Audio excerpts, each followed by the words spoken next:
Atos dos Apóstolos capítulo 12. Por aquele mesmo tempo, o rei Herodes estendeu as mãos sobre alguns da igreja para os maltratar. E matou à espada Tiago, irmão de João. E, vendo que isso agradara aos judeus, continuou, mandando prender também a Pedro. E eram os dias dos asmos. E, havendo-o prendido, o encerrou na prisão, entregando-o a 4 quaternos de soldados, para que o guardassem, querendo apresentá-lo ao povo depois da Páscoa. Pedro, pois, era guardado na prisão, mas a igreja fazia contínua oração por ele a Deus. E, quando Herodes estava para o fazer comparecer, nessa mesma noite, estava Pedro dormindo entre 2 soldados, ligado com 2 cadeias, e os guardas diante da porta guardavam a prisão. E eis que sobreveio o anjo do Senhor, e resplandeceu uma luz na prisão, e, tocando a Pedro no lado, o despertou, dizendo: Levanta-te depressa. E caíram-lhe das mãos as cadeias. E disse-lhe o anjo: Cinge-te e ata as tuas sandálias. E ele o fez assim. Disse-lhe mais: Lança as costas a tua capa e segue-me. E, saindo, o seguia. E não sabia que era real o que estava sendo feito pelo anjo, mas cuidava que via alguma visão.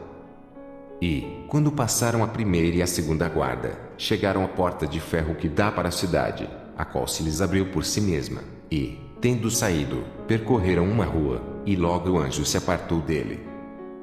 E Pedro, tornando a ser, disse: Agora, sei, verdadeiramente, que o Senhor enviou o seu anjo e me livrou da mão de Herodes e de tudo o que o povo dos judeus esperava.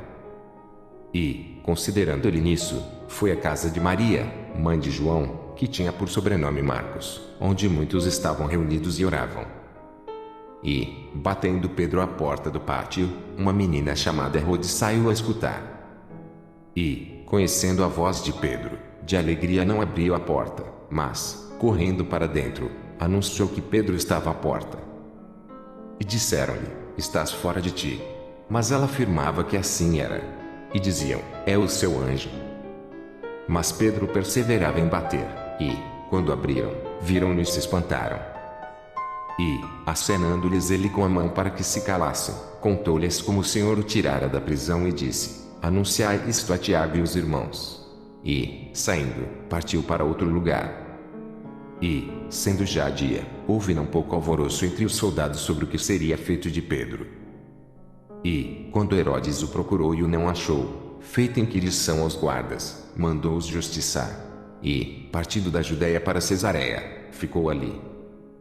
E ele estava irritado com os de Tiro e de Sidom, mas estes, vindo de comum acordo ter com ele e obtendo a amizade de Blasto, que era o camarista do rei, pediam paz, porquanto seu país se abastecia do país do rei.